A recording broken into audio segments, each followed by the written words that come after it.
Hey guys, I'm Paul. Welcome to Circular Motion.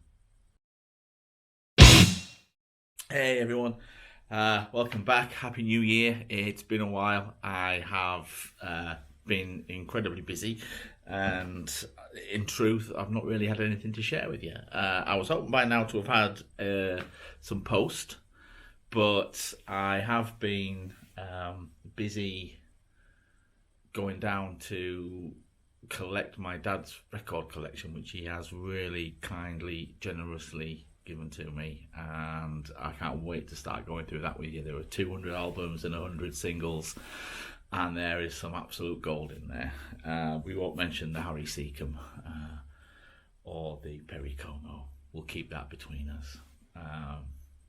So, if you're new, welcome. Thank you for joining us. If you're coming back, thank you for coming back. It means a lot, and I hope you've all had a great Christmas, great New Year, and I hope that 2022 has got off to a decent start for you. I'm going to do the vinyl tag today, which is 20 questions. I'm going to whiz through them as quickly as possible because I'm aware that I do waffle on, and these things do take a lot of time anyway.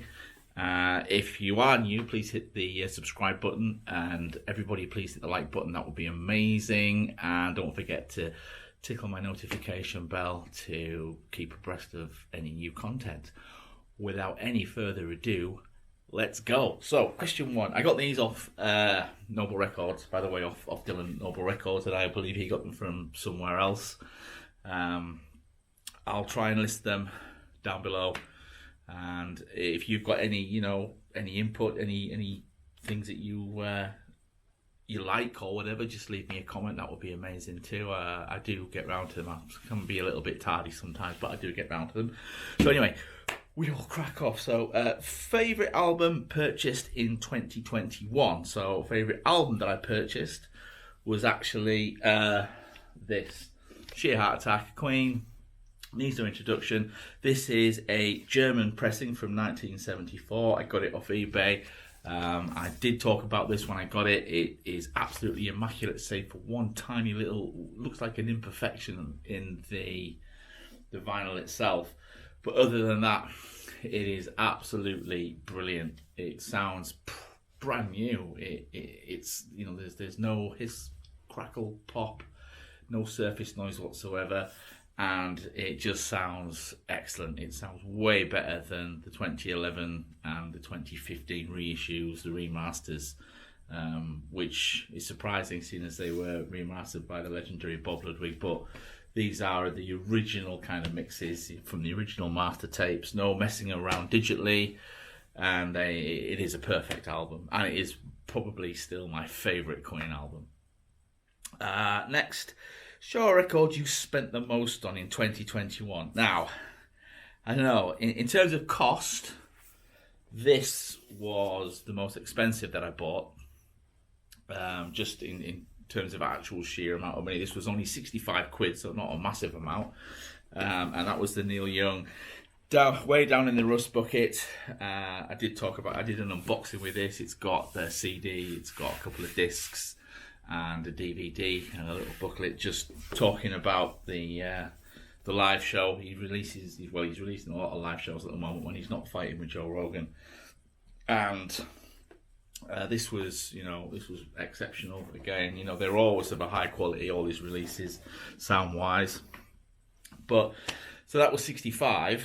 But really, pound for pound, this was probably the most expensive. So I want to testify, turn on the TV, Roger Taylor, because this is 2 songs and I paid 45 quid for that. But it was something that I've wanted for a long time. I've heard it many times, obviously, but only as a digital file, believe it or not. So to get this and listen to it, it was great. Again, it does say demo record, sorry, not for resale. It's in immaculate condition, which is, I'm glad, for 45 quid, because this was an eBay purchase and they're always quite random, like you're taking a chance. And so yeah, it sounds way better than the digital version. There's a lot more definition on it, a lot more oomph to it. Next, because I want to I don't want to keep everybody. Album by the first person you saw live. Ta-da! Motley Crew. So this is an original copy, but it's not, one of like the London pressings or anything. Oh, leather pressings like that. And I saw Motley Crew. I saw the tail end of their set at the Monsters of Rock Donington Festival in 1984, which was the first gig I attended. We got there just about halfway through their set and managed to get in just before they finished. And then in time for Accept, but this was technically the first band that I saw live, and yeah, it's a great album. I did a video about this one actually, because I actually got this off my ex-wife, don't tell her, and it wasn't in the best condition, so I cleaned it using my patented method, not really patented, and it turned out really, really nice. So if you want to dig back, you'll see the difference that just using a bit of elbow grease and some household chemicals and bits and bobs made. Next, I'm getting out of breath. Next, record from a new artist in 2021. Secret Machines. And I only bought this because it was on the Amazon Prime Day. It was a special, it was $1.99. It was like numbered, and it's a double grooved single. So can get it out. So I don't know if you can see, but on that side it's super shiny, and on that side you can see the groove. So depending on where you put the needle down, the stylus, whatever, depends on which track you get. There are two tracks: The Road Where It's Led, which is the A side, and then Better Bring Your Friends, which is technically also the A side, but it's a support track. I don't know who the Secret Machines are. I still don't know who the Secret Machines are, but it's a decent enough track, and it's a nice little oddity. Album in the shrink. Now, this is it's a bit of a cheat because I haven't actually taken the shrink off this one, but it's the Dire Straits Brothers in Arms Abbey Road Half Speed Mastered Anniversary Edition. This is my Miles show, I think. It does say somewhere, but not there. So yeah, originally mastered by the great Bob Ludwig, and I've got several copies of this, of the actual RL master disc copies. And this, I don't find that remasters bring anything new to the table, but this does actually have just a little bit extra depth to it, which is surprising because this album, if you've heard the original pressing, it is a really nice sounding album, but just a little bit more, and to the point where, and I've said this before, that Sting sounds like he's singing in your room, which is either a plus or a minus depending on your point of view of Mr. Sumner. But anyway, yeah, still in the shrink. It's not actually, because I have opened it, but I haven't taken the shrink off, and I couldn't tell you why I haven't. I think I'm just lazy, quite likely. Number 6, concept album. So, Operation Mindcrime. I could have gone with Kiss, Music from the Elder, but I thought I've done that one before and everyone knows how much I love that album. So I thought I would go with this one instead. This is a recent purchase. I got this, I think, November, December last year. I got it from HMV, and it was 2 for $40, I think, or it was a 33% off or something, I can't remember. But anyway, 2 discs, which spreads everything out quite nicely. Doesn't sound as good as a CD, strangely. I mean, you've got to bear in mind that this came out before Metallica's Black Album, and from a sound point of view, that album just kicks it into touch totally, especially the drums. Now, this album, I know, was recorded completely digitally, and it was mastered digitally, etc., etc., because it was one of the first CDs that I bought. Back in the day, CDs used to sort of say whether they were analog recordings, digital mastering, digital production. And this was a DDD, this was a triple D, whereas Rage for Order had been an ADD. And yeah, the original pressing I've got of Rage for Order sounds way better than this. The drums, everything sounds nice and clear, don't get me wrong. It's really crystal, it just doesn't. The drums on the CD just actually nearly cut you in half. They're so sharp and so loud, but this a little bit lacking. But it's still a great album. Number 7, an album you love but haven't shown much love to lately. That would be Hunky Dory. So yeah, I've got several iterations of this. I haven't had really much chance to play many records lately, and not least Hunky Dory. So that one is an original. That one's a Dynaflex. This one is also a Dynaflex. I might have a bit of an issue with David Bowie. That one doesn't have any writing on the front cover there, so that's quite nice, and it's clear on the back. Then I've got, that's the reissue, and then finally this was the 1981 repress, the one which is still my favourite. Sounds phenomenal. They all sound phenomenal, but that has the edge over all of them. Next, a live album. So a live album I bought in 2021 was Zappa Live in New York. That was part of the 2 for 40 deal in HMV, so that's why I got that, and it's beautiful. 40th anniversary edition, 3 discs. Sounds absolutely perfect. You wouldn't have believed it was recorded in 1976. It sounds so good. Moving on. An album from a different continent. So right at the beginning of the year, I got this, Lazy Bones by Witch, and I got this after watching an episode of Heavy Rotation by Dylan at Noble Records, and he recommended this, and I got it, and it's great. It is. It's kind of got this. It's this South African kind of psych rock. Really good. Really nice. This is a reissue, though. It's not an original copy. And next, most out of your comfort zone record from the past year. So Accelerate, Kraftwerk, Autobahn, Boss Ein Monster. Here she is, amid 7 others. So yeah, it's basically a greatest hits album. Kraftwerk, and it's not the kind of music that I normally listen to. Regular viewers will know that I really am sort of up in the hard rock area, but I've branched out to all kinds of other stuff lately, this being one of them, and it really is good. It really is good. Punk, Iggy Pop, Stowaway DOA, featuring David Bowie. Now, David Bowie only actually plays on the first side. He plays on both sides, but he only plays on a few of the tracks. He only plays piano, really, and smokes cigarettes through it. But it is a great little bootleg album. I got this off eBay. Again, after watching Dylan on Noble Records, I seem to get a lot of like wildcard purchases just by thinking, oh yeah, he likes that, I'll give that a go, because he generally doesn't steer me wrong. So yeah, great album if you can get hold of it. Jazz album, Go by Dexter Gordon. Actually, this could have gone in the shrink wrap too. It is opened, but it's still in the shrink wrap.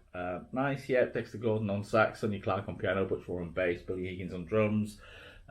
6 tracks, and it sounds really, really nice. I got this as part of buy 5 for 24, I think it was, and they actually sent me 6, which was a bargain. But yeah, it took them so long to get them to me. Again, that tale is told elsewhere in another episode.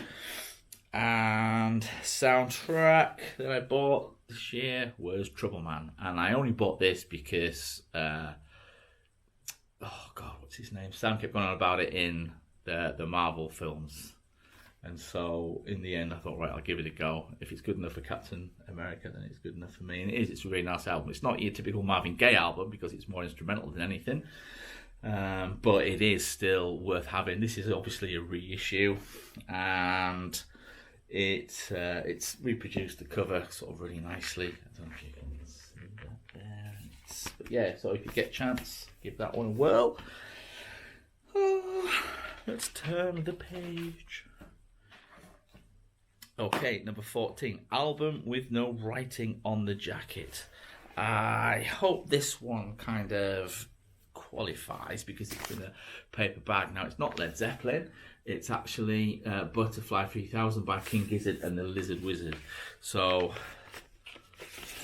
the album, again, I mean, it does have some writing on it, but it's on It's on the back, just a little bit there on that little sticker.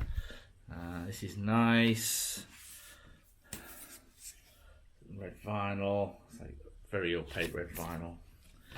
It's, to be honest, it sounds really nice, but I was a little disappointed with it because it sounds very samey.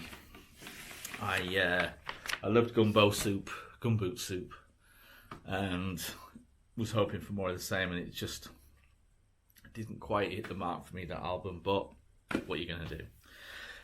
Favourite coloured vinyl that I bought last year? Well, that could go either way. There was another one, but I've kind of saved it for a bit later on.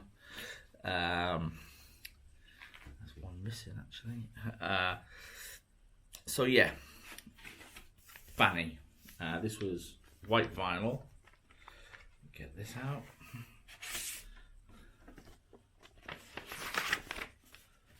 Yeah, nice white vinyl. I bought this directly from the band's website.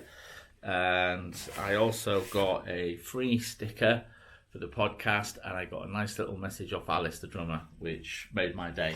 So yeah, Fanny are the best kept secret of the 70s, and they are, you know, the original all-girl band. I think they kind of predate the Runaways, etc. by a year or so, but they make great music. So if you get a chance, give it a go. But also, possibly, we could have gone for this, Kiss Destroyer, 2 discs, yellow, and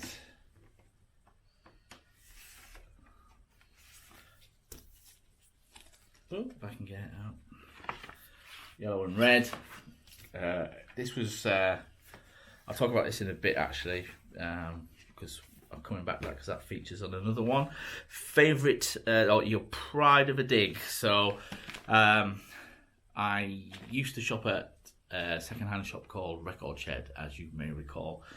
And due to various machinations within our local council, they shut up shop and they moved everything to their other shop in Durham. And I finally got to go along there. And I managed to get a first European pressing of Show of Hands by Rush, which I'd looked for it everywhere and I couldn't find it. I didn't even think it was going to be available on vinyl, to be honest. And I've listened to it loads on Amazon Music, and it is a really great album, and I was really pleased with that. It cost me 30 notes, but it was worth it. It does have another small imperfection in the vinyl, which is, you know, unusual really for older records. But band you bypassed until recently, the Beatles. Yes, the Beatles. This I got this again the same time I got that Rush album, same place, Record Shed, 30 quid. It's a Direct Metal Master reissue. Sounds phenomenal.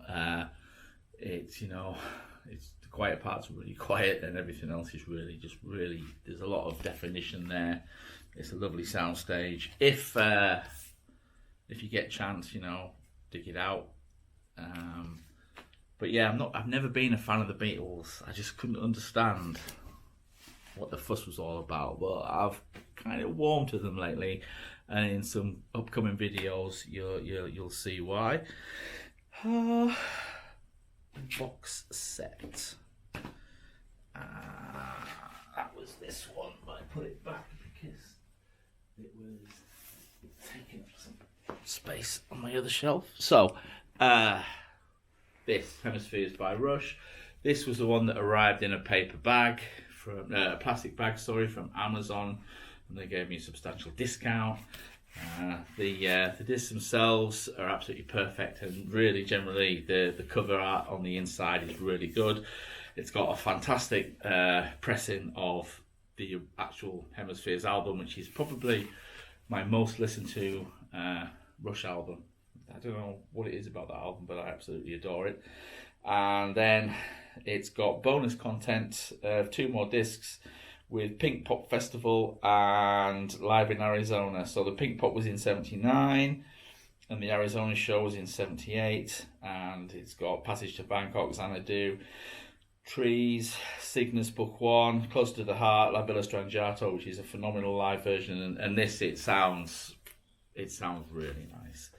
Really, really, worth the investment. I think originally it was 52, it was a bargain as it stood, and then I think I got it down to like 35 or something like that because it had arrived like that. And the discs are fine, so I'm not, the slipcase is a bit damaged. I can live with that for 35 quid. Right, so we're into the final two. Favourite cover art of albums that I bought last year would be Kiss Destroyer. So they couldn't get, I think they wanted Frank Frazetta to do the art for this, but he was just going to be too expensive, so they got a dude called Ken Kelly, and he's done a great job of this. This is a great album. I remember listening to this as a teen, and learning to play, or trying to learn to play, Detroit Rock City, which on the drums is pretty difficult, and I don't think I quite mastered it back in the day, but I could play a version. This album, I mean, you'd think, Kiss being Kiss, and let's be honest, they love to take money off you.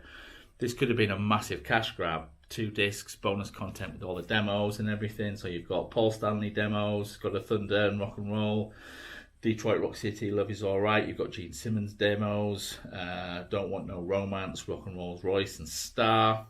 Then you've got some rarities, so an acoustic mix of Beth, Shout It Out Loud, a mono single edit, a live rehearsal instrumental of King of the Nighttime World, instrumental of Detroit Rock City, an early version of Flaming Youth, an alternate mix of Shout It Out Loud, as well as the actual album itself. It's on coloured vinyl. There's a book, a 20-page booklet, which is really nice. It's got some nice sound bites from Bob Ezrin and from the band themselves. And yeah, it could have been a massive cash grab, and I think it cost me 35 quid including postage. So fair play to Kiss. They've taken the time to make it sound perfect, because that album sounds the best I've ever heard it sound. And that extra bonus content is really nice. The book's really nice, and of course the cover reprinted in all its glory. So fair play to them. And finally, we've got VCLT, which is Vinyl Community Love Train. Now, these guys aren't members of the vinyl community. However, all 3 of these guys sent me some stuff, and it was greatly appreciated. The first one, my dad sent me his copy of Live Rust, which, Neil Young is an artist that kind of is common ground for us both. We've seen him 3 times now. The last time was at the Hyde Park British Summertime Festival gig, and that was phenomenal. Then a good friend of mine, an old friend of mine, Tim Fletcher, sent me a load of 12-inch singles, which I did do a video about 12-inch singles, and these did feature in there. And this is phenomenal. The version of Cheap Sunglasses is absolutely amazing. It sounds so clear. And then finally, my big BFF, Justin, he got me this as a little gift, and that was really nice too. Pink Floyd Animals. And again, Pink Floyd are a band that I could put in instead of Let It Be, because they're another band that I didn't quite get until recently, but I'm really warming to them. And that concludes the vinyl tag for 2022. So this is quite a monumental video in some respects. I'll just change position. Say I'm sat on the floor because I'm lazy like that. Because the first video I did was the vinyl tag, and that was a year or a little bit more than a year ago. So I think I did it mid-January, and it marked the start of my vinyl community YouTube journey. So thank you to everybody that has commented over the past 12 months, and thank you to everyone that subscribed. Again, if you're new, subscribe, stick around, see what else is coming, because there is quite a lot to come. And if you've enjoyed today, please hit the like button and leave me a comment. Just tell me, some of your favourite albums from the past year. That would be great. And any recommendations for stuff I should try again. I do love hard rock, heavy metal, but I am open. My horizons have expanded considerably in the last 12 months in particular. So yeah, if you've got any suggestions, leave me a comment down below. And like I say, I will be dropping more content more regularly now, because I've got a shed load of stuff to get through, thanks to my dad. And it's going to be quite a cool journey, because he's got some great records. I've got some great records to share with you. I'm really excited. So keep popping back. Smash that notification bell to find out what's coming. Until then, take care. Bye bye.